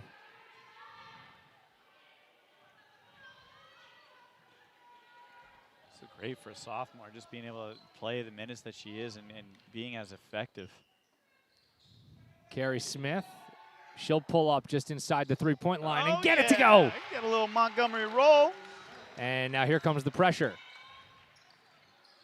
Oh. They are able to get away, and it ends up in a layup for Nalaje Wiltshire. Yeah, nice job to break the pressure and get the easy points. 4-point lead for the Cougs. Okay, great no look inside for Howard, and she's clobbered, and she'll go to the free throw line. Nice. Very good look. You see Donahue here creating. That's just a fantastic look. Man, if you're Lehigh, how pumped are you to have that coming for the next 4 years? Did I say Lehigh or Lafayette? You said It's Lehigh. My bad. Across the street. I think Lehigh is actually Lehigh's going to be a upset. little upset about it. Lehigh's upset. They might not be Lehigh as could have done a little bit interested better as- in the recruiting process. Yeah, they might not be as interested as Lafayette would be in that.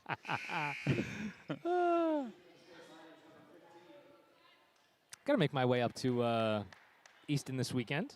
Maybe, if it doesn't snow. Oh, yeah? You got a lacrosse thing? I do. So I was One of those times where the schedule actually helps us out, and we didn't have a Saturday game, and that's going to be out of bounds off of Peaburg. Yeah, Good job by Donahue to step in front, and Jaylene Soto just saw it go through her hands. I think the weather's actually going to – I think it's actually going to snow because this is the first weekend in a while I haven't had a track meet, so, you know. The Meyer bringing the jinx into full effect. Yeah, so it will definitely snow. Only question is how much. Yeah. How bad will it ruin my weekend? Okay, tries to go on the screen and roll. Santiago is Great going to get called for hustle. the foul. I still like it. I still like it. Actually, ever since we moved in with my father-in-law on the farm, we got tractors. The snow's not even a big deal. You know, we just go out and push a big pile of snow out of the way, and then we're done. Gotta love that. Yeah. And by we, I mean he does it. That's I right. don't have to do it. Yeah. Like, You're sitting there with a hot chocolate and hang out. great job, Jim. Here's a three from Wiltshire. That's good. She's having a second half, isn't she?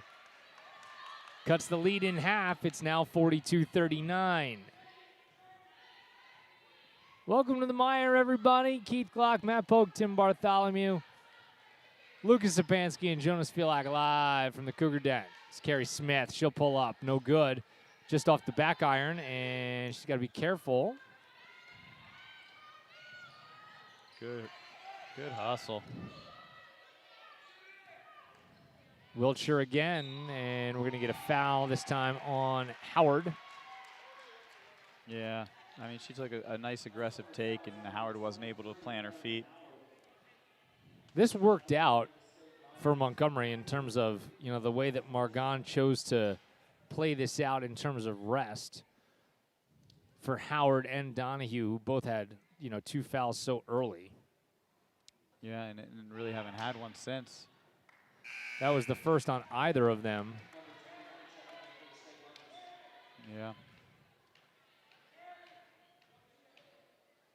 Just got to make it 6 more minutes.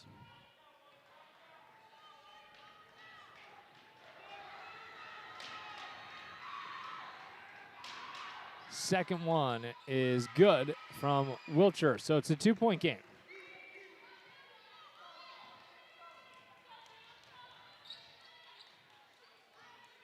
Pace has slowed a little bit in quarter number 4 compared to what we have seen. Here's Kay Donahue, and she'll come through. Yes. A big three-pointer. That's clutch, man. That's clutch basketball. The lead is back to 5 now, and the full court press remains for Montgomery. Oh, Carrie Smith almost came up with a steal as they tried to go to the trailer rappel. Loving the hustle.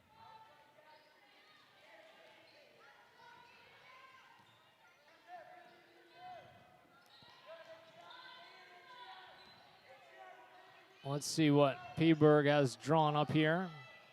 Monet Gonda has been quiet so far in the second half on the scoreboard after an 8-point first half. And here she is at the top of the key. She'll leave off for Wiltshire. And now they go inside.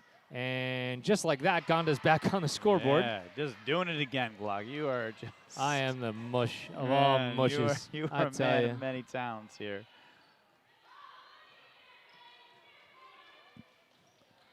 So let's see if Montgomery can answer back.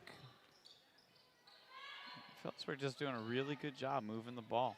Smith will hoist from 3 on a turnaround, and that's going to be out of bounds as Donahue is on the baseline. It's one of those things where you're having a pretty good game, you're pretty confident, you're like, yeah, I'm going to take it, I'm going to see. And that's not a shot that you might normally take. Phillipsburg comes the other way, no call on Howard, and now Wiltshire is going to get called for a foul. That is the 7th team foul, so Howard is going to shoot 1 and 1. Yeah, and that's her 4th, so she's got to be careful because, you know, 4 minutes and 36 seconds is a lot of time, and in this second half, she's been, you know, the go-to player for Phillipsburg.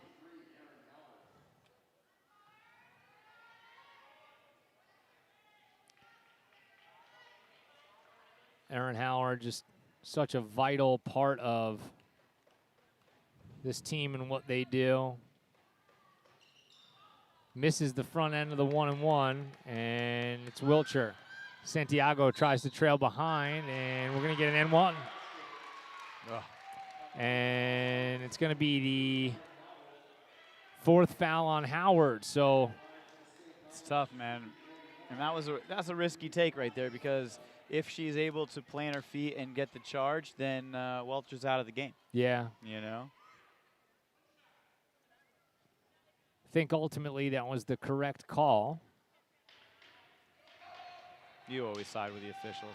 I do no such thing. You accuse me of being biased at home, but you're biased to the officials. Biased to correctness. That's what I'm biased to. I don't think so. I prefer my bias. We are knotted at 45 as we approach the midway point of the, well, maybe the final stanza. We'll see. Maybe we'll get some bonus basketball out of this tonight. There you go. Girls don't want this to end in their first return to the Meyer in a while. Getting their minutes.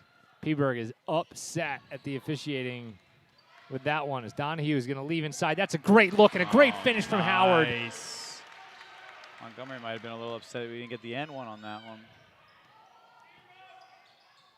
Good job by Howard to be smart. And, oh, are they going to say Carrie Smith on a foul there? Yep. That's going to be like her 3rd. No, her second. Let's take a look at it again here as you see Kay Donahue creating, and what a finish this is by Howard using her left hand, stepping in and through some contact. It's a tough shot. First free throw is good from Brenna Hazel. So now with another chance to pull even, it's Phillipsburg. And they do. Well, here we go. So a timeout on the floor. We are knotted at 47. We'll take the timeout with them. We got a good one. Don't go anywhere. You're caught in the mire. It's the Montgomery Internet Radio Experience.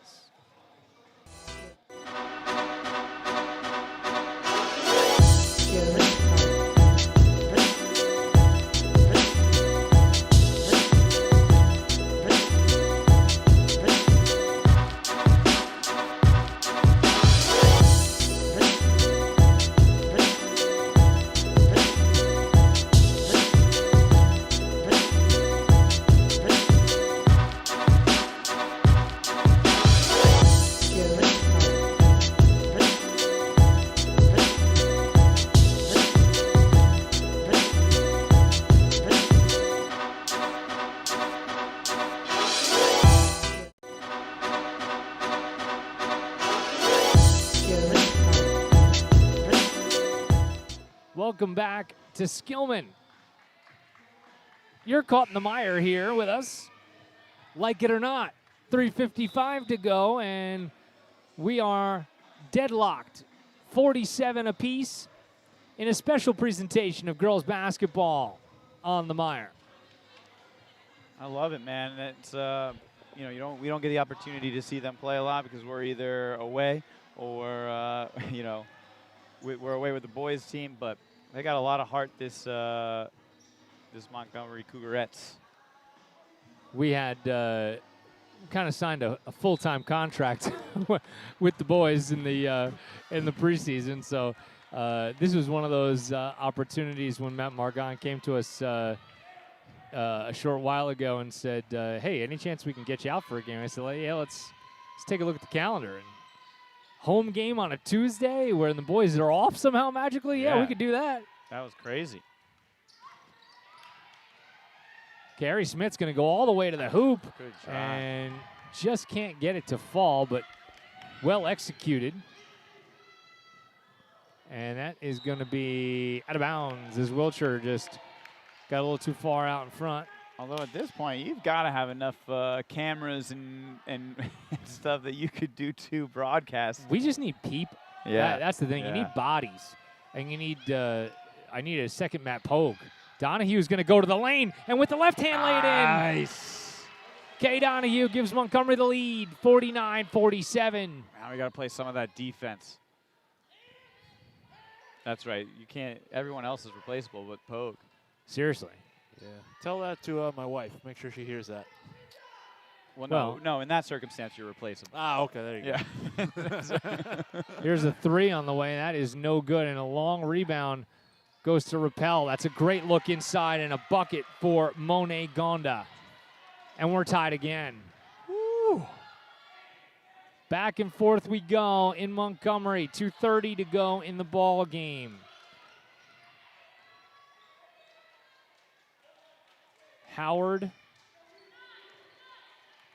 And she'll leave for Carrie Smith. You see the defensive intensity as Galati really is trying to deny Donahue the basketball. Good job to use a screen to get around it, and she'll pull up, and oh, that goes in and out. Well, now defense is even more important. This has been the matchup all night long. Rappel guarded by Donahue. Phillipsburg's been really doing a great job getting the ball inside underneath the basket. We've got to really work to keep them from doing it in the last minute and a half. Rappel will spin into the lane, and wildly it goes out of bounds. 90 seconds to go.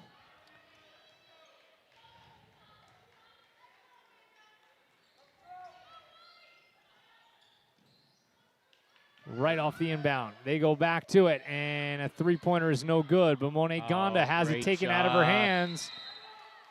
And it's a jump ball, and it is going to be possession arrow to the Cougs. Worked out in our favor.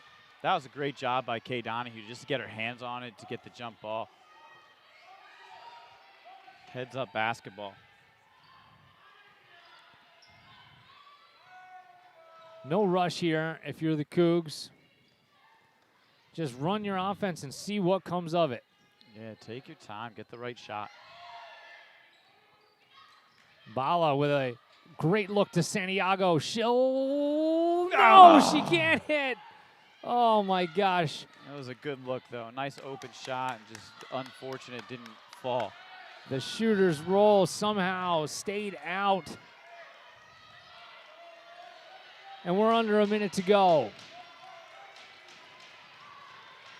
Rappel has it nearly taken out of her hands by Carrie Smith. Cougar gang getting loud for this last 38 seconds. Be careful. No reason to foul. Everybody's in the bonus in a timeout for P-Burg. Good timeout from head coach Allison Scarbo. Yeah, and that's really heads up thinking right there.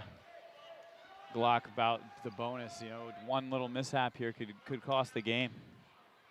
Full timeout for P-Burg, but no reason to go anywhere. Let's reset it for you. Montgomery 49 and Phillipsburg 49. About 30 ticks to go in this one, and it has been a dandy. Aaron Howard and Kay Donahue spent a majority of the first half on the bench after Montgomery had opened up a 10-point lead, and that allowed the State Liners to crawl back into it. And in the second half, it has been tit for tat as the teams have traded blows in the middle of the ring like a pair of heavyweight boxers, and that has led us down to the final half minute, knotted at 49. Welcome to the Meyer. Keith Glock, Matt Pogue, Tim Bartholomew, as we are making our, I will call it a triumphant return to girls basketball for the first time in quite some time, and we picked a good one. Man, I mean, you keep broadcasting games like this, it's going to be hard not to want us to come back, right? You know? You said it. Let's see what Phillipsburg can do. 33.4 on the clock. This is their best player, Amanda Rappel.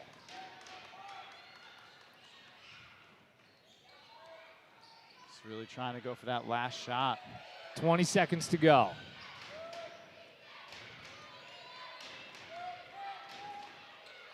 Wild pass up top. This is Rappel again. She gets through to Donahue at a foul line jumper. Goes down with 8 seconds to go. Got to hurry with now 6.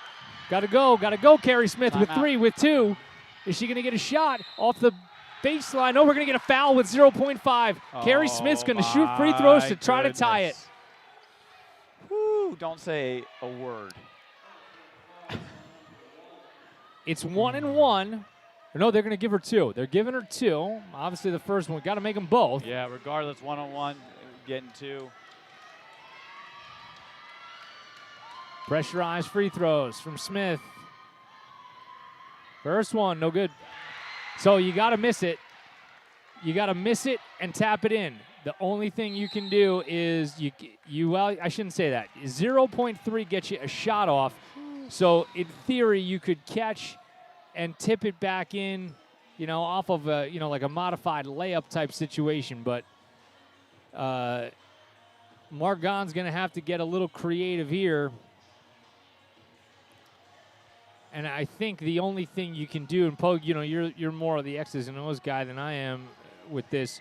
Is this a situation where you try to run something on the blocks to try to clear out some space for somebody else coming in a different direction? How do you handle this? I mean, you might almost hope for the over-the-back foul on a rebound attempt. If you get good position and hope that maybe they try for the rebound hard enough and maybe get the foul, but this is tough. Unless you're hitting the front of the rim perfectly, it's tough. This is more of a prey situation. Looking for a miss and a tip-in. It's the miss, but a good box out by Phillipsburg. Give it to Monet Gonda there as she kept Donahue off of it, and Phillipsburg has held on 51-49. It's a heck of a game. Wow. They don't really get much more entertaining than that. Both teams just play with a lot of heart, a lot of back and forth. Two clearly very skilled teams. Back and forth all evening long, and Montgomery just ended up on the wrong side of that one, unfortunately. Yeah. But that was fun coming back and doing some girls hoops, guys. It was nice covering girls basketball, man. They got some really good players. It was fun. No doubt about it. We get a day off tomorrow, boys. We'll be back at it on Thursday evening. 6:30 p.m. is the pregame, and a 7 o'clock tip-off against Ridge. The proceeding has been a production of the Meyer. It's the sole property of the Montgomery Internet Radio Experience. Any rebroadcast, retransmission, or account without the express consent of the Meyer is strictly prohibited. Phillipsburg has survived and holds on 51-49. For Tim Bartholomew, Matt Pogue, Lucas Sapansky, Jonas Filak, I'm Keith Glock. Thanks for watching.